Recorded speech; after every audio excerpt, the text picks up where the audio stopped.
Hello everyone, welcome to my channel function my world.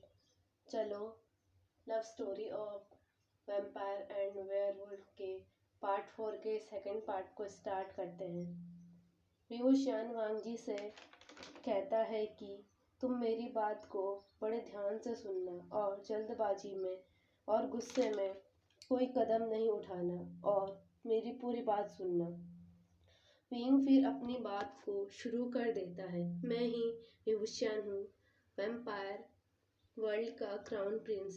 वांगजी सुनकर गुस्से में उठता है और व्यूशियान से कहता है कि तुमने मुझे धोखा दिया है और वहां से जाने लगता है कि व्यूशियान उसे रोकता है और उसे शांत करता है और उससे फिर आगे कहता है कि अगर प्रोफेसी के अनुसार हम दोनों की शादी होनी है तो होकर ही रहेगी, इसमें मैं और तुम कुछ नहीं कर सकते। काफी देर बातें करने के बाद वांग जी व्यूशियान को एज अ वैम्पायर एक्सेप्ट कर देता है और व्यूशियान लैन वांगजी को एज अ वेयरवुल्फ एक्सेप्ट कर देता है, क्योंकि प्यार तो प्यार होता है ना, कब किससे हो जाए किसी को पता नहीं होता। दोनों फिर से 6 महीने बाद मिलने का फैसला करते हैं। इस बार जगह ब्यूरल माउंट है। दोनों काफी देर तक बातें करते हैं, फिर अपने घर और अपने वर्ल्ड में चले जाते हैं।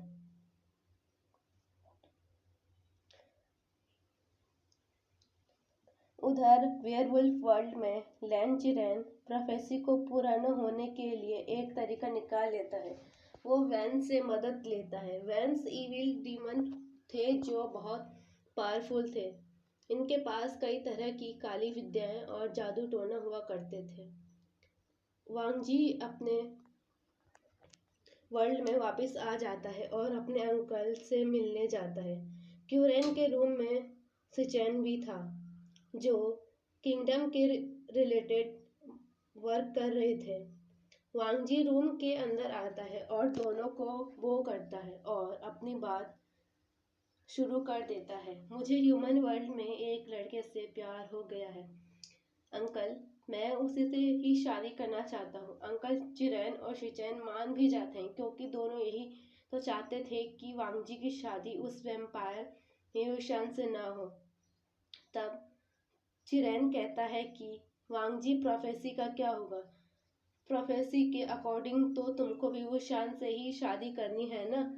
तब वांगजी अपनी बात को आगे कंटिन्यू करता है और कहता है कि प्रोफेसी तो पूरी ही हो रही है। मैं अपने ट्रैवलिंग के दौरान जिस लड़के से मिला था उसका नाम विंग था, जो रियल में वैम्पायर वर्ल्ड का क्राउन प्रिंस व्यूशियान था, जिससे मुझे समय के साथ साथ प्यार हो गया और मैं उससे ही मैरिज करना चाहता हूँ। लैन चिरेन और शिचेन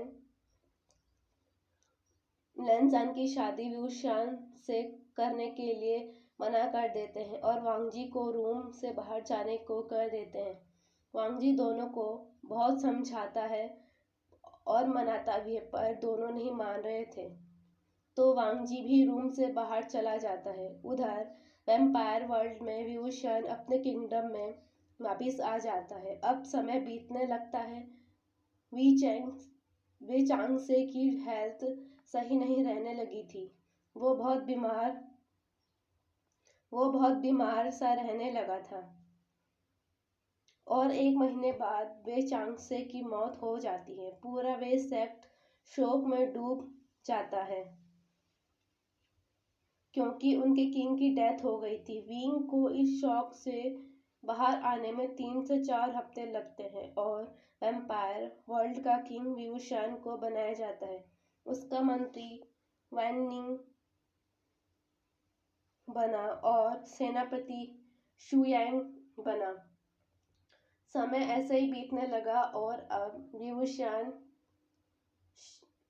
व्यूशियान किंग बनने के बाद अपने सेक्ट के वर्क में बिजी हो गया।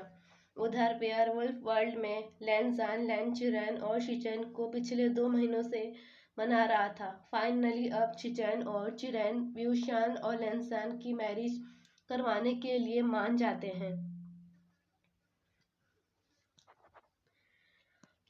वांग जी व्यूशान को एक लेटर लिखता है जिसमें वो बताता है कि अंकल और ब्रदर उन दोनों की मैरिज के लिए मान गए हैं और अपने वादे के अनुसार 6 महीने बाद ब्यूरल माउंट में मिलने के लिए जाने का निर्णय करते हैं। लेंसान अपने लेटर को फिनिश करता है और उसे व्यूशान के पास गुप्त तरीके से भेज देता है और लेटर में ये भी लिखता है कि अंकल और ब्रदर तुमसे मिलने मेरे साथ ब्यूरल माउंट में आएंगे। 2 दिन बाद यूशान के पास लेंसान का लेटर मिलता है। वो बहुत खुश होता है और वो भी लेंसान के लेटर का रिप्लाई करता है और लिखता है, मैं पूरी कोशिश करूँगा कि तुम्हारे अंकल और ब्रदर को मैं पसंद आऊँ, और भी कई सारे बातें लिखता है और लेंसान को अपना लिखा हुआ पत्र वापस भेज देता है। जैसे ही लेंसान को 2 से 3 दिन बाद व्यूशान का लेटर मिलता है तो वो पूरा लेटर पढ़ता है और फिर अपने अंकल से मिलने चला जाता है और अंकल से कहता है कि मैं 2-3 महीने बाद ब्यूरल माउंट व्यूशान से मिलने जा रहा हूँ, क्या आप भी चलोगे? लैन चिरन हाँ कर देता है। फिर तीनों अपने अपने रूम में चले जाते हैं। चिरैन अपने रूम में पहुंचकर डोर को अंदर से बंद कर देता है और पूरे रूम में साइलेंसिंग चार्म लगा देता है। चिरैन एक गुप्त तकनीक की मदद से वेंस के लीडर वेन रूहान से बात करता है और कहता है कि हम रिंग से मिलने ब्यूरल माउंट में 2 से 3 महीने बाद जा रहे हैं। तुम तैयार रहना, हम विंग को वहीं पर मार देंगे। काफ़ी देर तक वैन रूहान और लैन चिरैन की कन्वर्सेशन चलती रहती है और उसके बाद दोनों अपनी कन्वर्सेशन को फिनिश कर देते हैं और एक फुल प्रूफ प्लान बनाकर 3 महीने बाद ब्यूरल माउंट में मिलने का वादा करते हैं। लैन चिरैन के इस प्लान के बारे में ना तो शिचैन को पता था ना ही वांग जी को। आई होप आपको मेरी स्टोरी और ये पार्ट पसंद आए। Thank you for watching this video. और हाँ गाइस, एक बात आपसे बहुत इम्पोर्टेंट करनी है। जैसा कि आपको पता है कि इस टाइम पे गर्मी का सीज़न चल रहा है और कितनी गर्मी पड़ रही है, तो गाइस आप अपना ख्याल रखना, क्योंकि गर्मी में रिकॉर्डिंग करते वक्त बहुत परेशानी होती है, पसीना आता है और इस टाइम पे ज़्यादातर लोग बीमार पड़ते हैं। तो अपना ख्याल रखना और ज़्यादा से ज़्यादा अमाउंट में ठंडा पानी पीना। Okay, bye.